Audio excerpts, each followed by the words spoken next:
Ini saudara. Nah, cinta yang bentuk ketiga inilah sesungguhnya cinta yang disebutkan di dalam Dharma. Bahwa dikatakan ketika kita sedang duduk, berdiri, berjalan, dan berbaring selagi tiada lelap, pancarkanlah pikiran, semoga semua makhluk berbahagia. Jadi cinta untuk membahagiakan semua pihak, termasuk orang-orang yang kita sayangi, pasangan hidup kita, anak kita, tetangga kita, orang tua kita. Itu sesungguhnya konsep di dalam Dharma adalah cinta yang seperti ini. Karena itu cinta tidak harus karena dia cantik atau ganteng. Cinta tidak harus karena dia kaya atau miskin. Tapi cinta itu muncul ketika Anda kepingin membahagiakan orang yang Anda cintai. Itu artinya cinta. Jadi sekarang kalau Anda renungkan orang di sebelah Anda atau pasangan hidup Anda, kalau Anda kepingin membahagiakan dia, itulah cinta. Tapi kalau Anda ingin memanfaatkan dia, itulah kebutuhan. Kalau Anda hanya mengagumi keindahannya dia, itu adalah cinta fisik. Anda pilih yang mana, tidak usah ngaku sekarang. Jelas itu cinta? Jelas artinya cinta? Jelas toh. Sekarang sukses.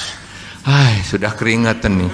Baru ngurus cinta satu aja sudah keringatan.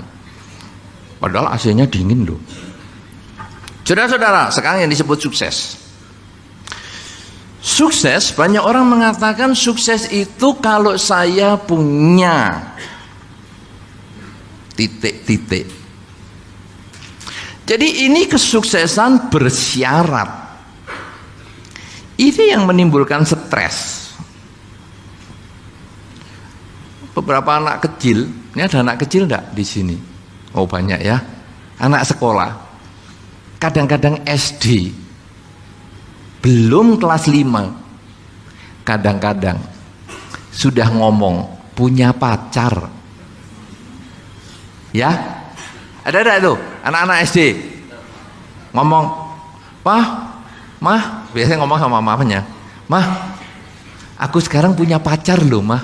Loh, kamu SD kelas 5 ngomong sudah punya pacar? Iya mah, semua teman-teman kelasku semua punya pacar. Nah, aku kalau nggak punya pacar aku diketawain. Berarti dia menganggap dia kalau punya pacar sukses. Sukses jika saya punya pacar seperti teman kelas saya. Dan ternyata watak ini berkembang di masyarakat. Saya sukses karena saya punya mobil. Saya sukses karena saya punya rumah. Saya sukses karena saya punya karir. Saya sukses karena saya punya apa? Misalnya, ya tempat inilah, itulah, pasangan hiduplah, apa saja itu dikatakan sukses. Sukses karena mendapat. Sukses yang bersyarat. Saudara-saudara, kalau sukses hanya karena mendapat, maka kita semua nanti dihitung dari materi. Ini yang menimbulkan stres di masyarakat. Kalau tadi saya katakan, ada nggak laki-laki kalau pergi ke rumah teman perempuannya kemudian pakai sepeda pancal? Saya tidak pernah lihat di Makassar ada sepeda pancal. Ada nggak? Masih ada sini sepeda pancal? Hah? Masih ada? Misalnya pergi ke rumah pacarnya naik sepeda pancal, itu langsung orang tuanya lihat dia. Nah, lain kali temanmu yang naik sepeda pancal jangan boleh datang lagi ya nak.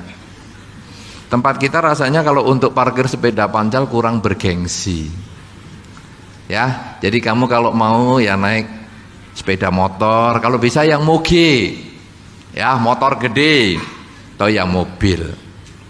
Kenapa? Karena kesuksesan dinilai dari dia sudah punya apa. Dia baru sepeda pancal, belum sepeda motor, belum motor gede, belum mobil. Padahal kalau pacaran punya mobil dan lain sebagainya, kadang itu hartanya orang tua. Tapi ini yang terjadi di masyarakat. Nah kalau memang mau dapatnya mobil, ya kawin sama orang tuanya aja, jangan sama anaknya. Lebih berpengalaman, kan hanya begitu aja. Nah, saudara-saudara, saya sukses kalau saya punya televisi, karena seperti tetangga televisinya besar. Aduh, televisi kita kecil, aduh nggak sukses. Bukan itu yang dipandang di dalam Dharma. Saudara-saudara, kalau kita urut dengan riwayat di dalam Sang Buddha, riwayat Sang Buddha, maka kita akan memahami apa yang disebut kesuksesan. Pangeran Siddhartha memiliki segalanya, justru dilepas. Berarti sukses bukan karena dapat benda duniawi. Bukan itu. Karena kalau Pangeran Siddhartha yang punya istana 3, kemudian punya segala macam, melepas itu, ya ini termasuk tidak sukses nih. Siapa yang mengatakan Pangeran Siddhartha bukan orang sukses? Tunjuk jari. Pasti nggak ada yang nunjuk. Karena memang dari tadi kan nggak ada yang nunjuk. Pertanyaan positif atau negatif kan nggak ada yang nunjuk. Saya senangnya begini. Memang kepada orang yang tidak nunjuk itu gampang dimanfaatkan. Aman. Jadi Anda siapa yang tidak setuju bahwa Pangeran Siddhartha orang yang tidak sukses, pasti nggak ada yang nunjuk. Pasti setuju semua tuh. Masalah nunjuk itu sebetulnya takut sampingnya pingsan karena belum mandi juga bisa, tapi pokoknya nggak mau nunjuk. Saudara-saudara, beliau meninggalkan istana, semua ditinggalkan, semua dibuang, semua dilepaskan. Karena bukan materi sumber kesuksesan. Materi penting, tapi bukan yang terpenting.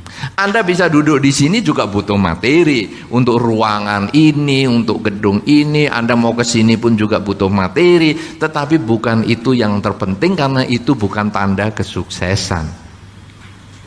Saudara-saudara, kemudian Pangeran Siddhartha setelah meninggalkan istana, meninggalkan semua harta, lalu belajar bermeditasi dengan guru-guru yang top. Disebutkan ada Udaka Ramaputta dan Alaraka Lama. Belajar terus.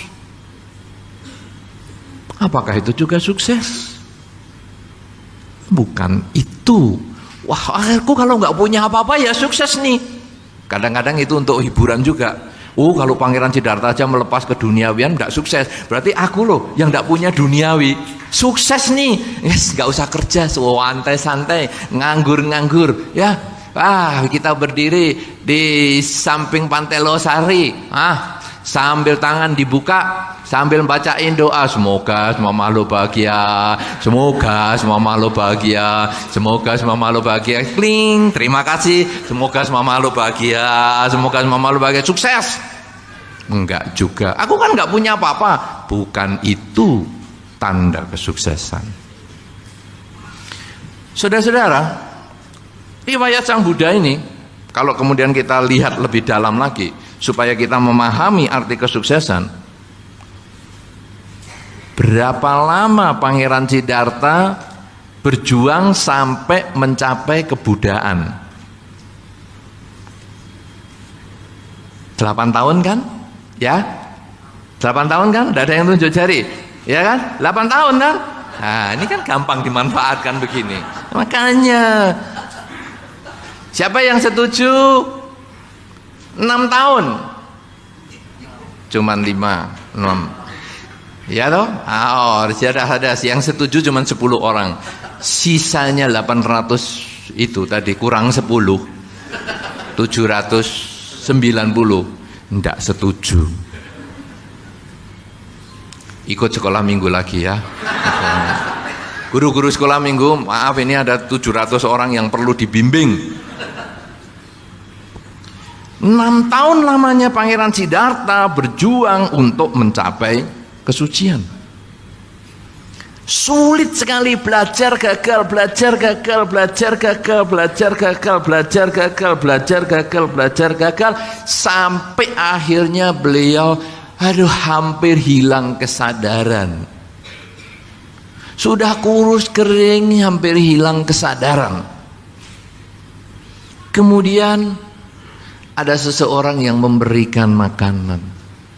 Lalu beliau makan dan akhirnya beliau mulai lagi berjuang dan berjuang dan berjuang, akhirnya mencapai kesucian.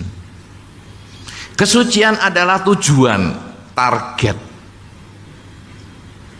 Seseorang bisa mencapai target ketika disebut sukses adalah ketika dia berani selalu berjuang, memperjuangkan semua yang dia miliki untuk mencapai tujuan itu. Fokus pada tujuan dan siap mengorbankan apapun juga.